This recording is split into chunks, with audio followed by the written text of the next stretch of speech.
Kate DiCamillo is a woman who loves to eat, take long walks, and read. But possibly most important, Kate DiCamillo is a woman who loves to write. To get to know Kate DiCamillo better, it's best that we hear from her first.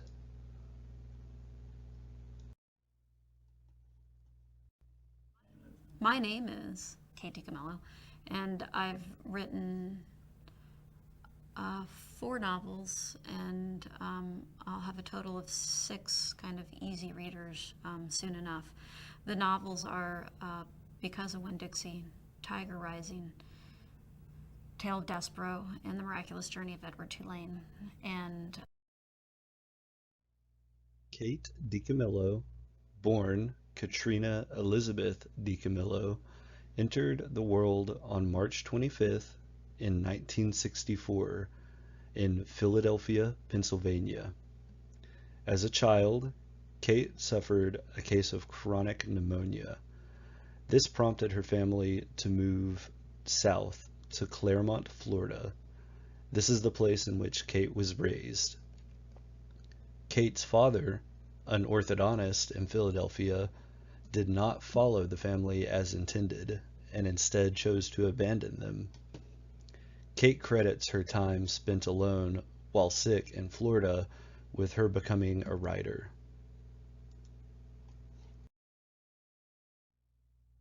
As time passed, Kate grew up and eventually attended the University of Florida in Gainesville, where she majored in English. In Florida, while in college, Kate held various jobs at campgrounds, a greenhouse, and even at Disney World. Then in 1994, Kate moved to Minneapolis, Minnesota, where she began working at a book warehouse. It was at this warehouse where Kate published her very first novel, Because of Winn-Dixie, in the year 2000. To get a better look at Kate's views on her becoming a writer, it's best to hear it from her own mouth. I guess when I was in college and professors said, hey, you should think about graduate school, you've got a way with words. And I thought, super, I've got a way with words.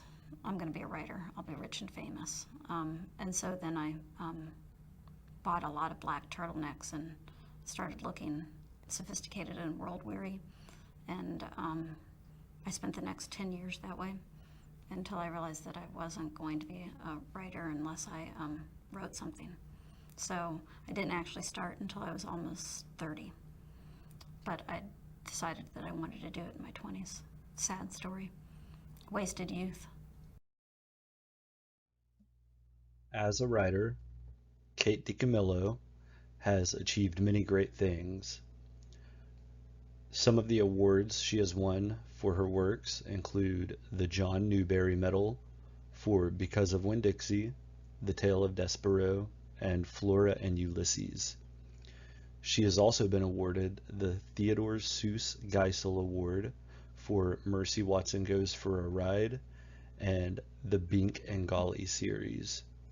Theodore Seuss Geisel is also known as Dr. Seuss.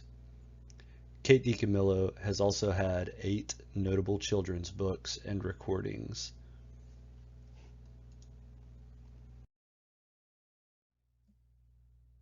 Some popular works of Kate DiCamillo's include her novels Because of Winn-Dixie, Tiger Rising, The Tale of Despero, The Miraculous Journey of Edward Tulane, The Magician's Elephant, Flora and Ulysses, The Illuminated Adventures, Raymie Nightingale, Louisiana's Way Home, and Beverly Right There.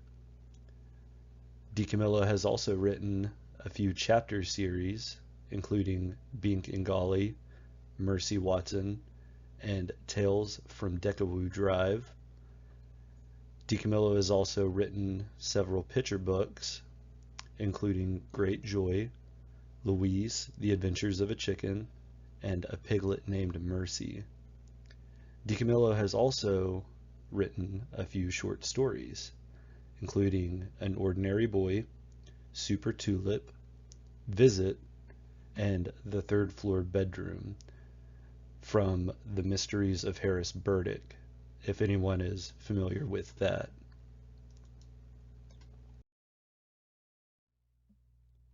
Because of Winn-Dixie was published in the year 2000 and is a work of contemporary realistic fiction. In Because of Winn-Dixie, Opal Bologna and her father have recently moved to Naomi, Florida.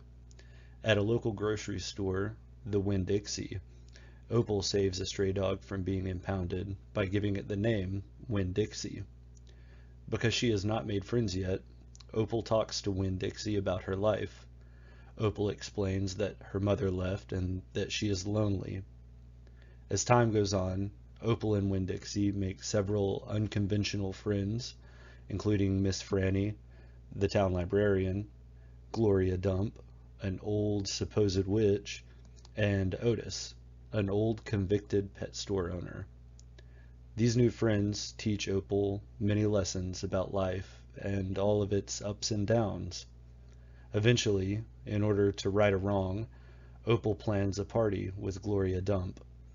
All of her friends come out, but in an ensuing storm, Winn-Dixie goes missing. Opal and her father attempt to find Winn-Dixie, but eventually her father decides it is time to give up. Opal lashes out over her father's giving up and how that mentality may have led to her mother leaving. The two return to the party empty-handed, but find a surprise waiting for them there.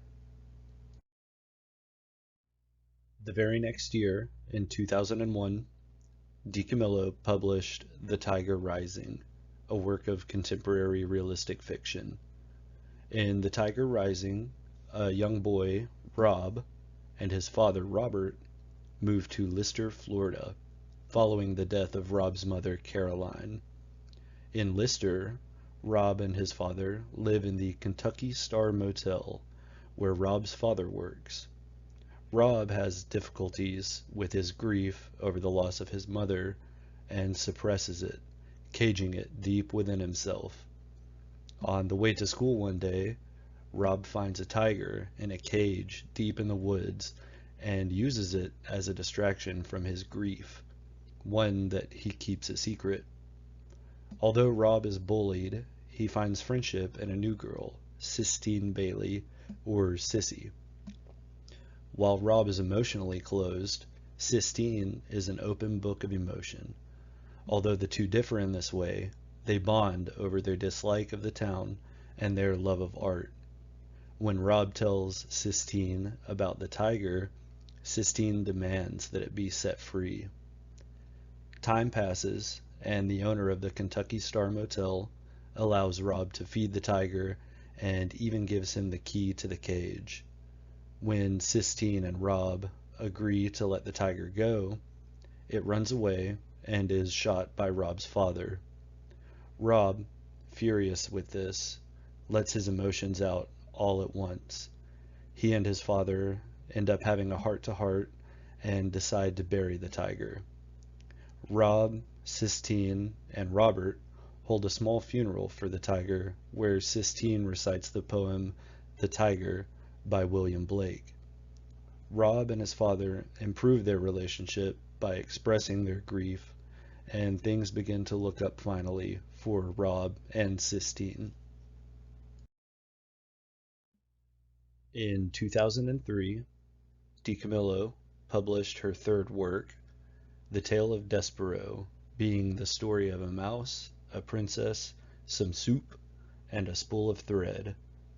This is a work of modern fantasy and DiCamillo's first venture outside of contemporary realistic fiction. The Tale of Despero checks just about every box on the fairy tale checklist. It is written in 4 parts and follows 3 separate stories that all meet up in the final act. The first story is about Despero. Despero is a mouse born in the castle of Dor. Being different from other mice, Despero loves to read stories and dream big. Upon encountering the princess, P, listening to her father play music, Despero falls immediately in love. He tells P of his honor for her, an act that he is punished for. Despero is sent by the Council of Mice to live in the dungeons with the filthy rats. But being the storyteller that he is, Despero trades a story for his freedom. Meanwhile, in the second part, Roscuro, a rat, has been growing up in the dungeons. Rats in the dungeons torture the prisoners, and Roscuro is made to torture one prison in particular that traded his daughter for mere trinkets. Unlike the other rats, Roscuro dreams of living in the world of light above the dungeons, and while exploring this realm, he falls into Princess P's soup. Seeing how disgusted the humans were by him, Roscuro plots revenge to kidnap the princess. Long before Roscuro or Despero were born, we see the third character in the third part of the story, Miggery Sow, or Mig.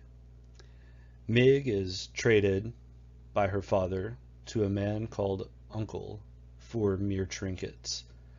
Uncle abuses Mig and makes her work. This abuse leads to her becoming deaf. But Mig still dreams of being a princess.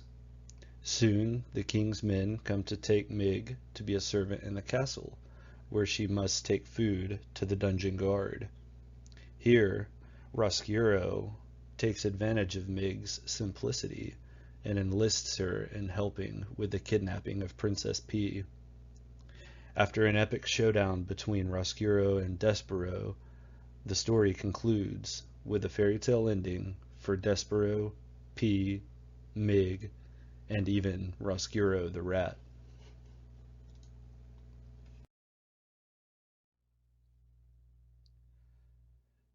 After reading these books, there are several connections and analyses that I can point out.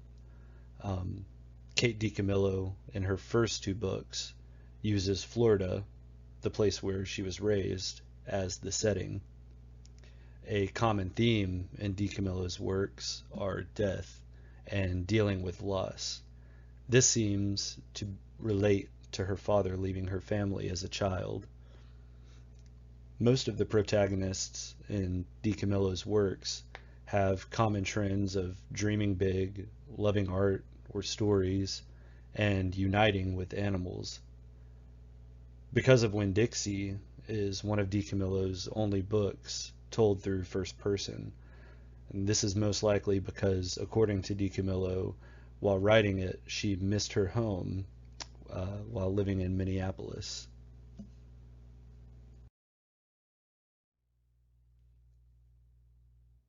In The Tiger Rising, the tiger and Rob's emotions are one and the same. Both are caged, both need to be free, and both are released at almost the same time in the story. Some connections I've made are that, and because of Winn-Dixie, one of the main characters is Winn-Dixie, the dog, and its friendship with Opal is a very special one. And I've always had a dog, so I really relate with that, and reading the book hits me right in the feels every time. I also really connected with Rob in The Tiger Rising. I think everyone at some point has bottled up emotions that really should have been let out instead of caged up. In a world literature course, I had the opportunity to read and break down the poem The Tiger by William Blake, a poem in which Blake uses a tiger to describe the dichotomy between God's wonderful works and his terrifying ones. And I think that this poem really relates well to the ending of The Tiger Rising.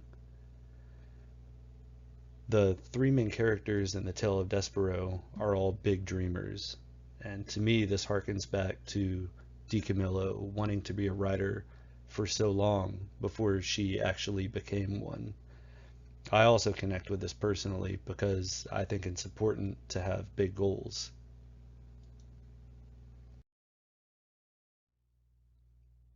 I would absolutely recommend the works of Kate DiCamillo to anyone.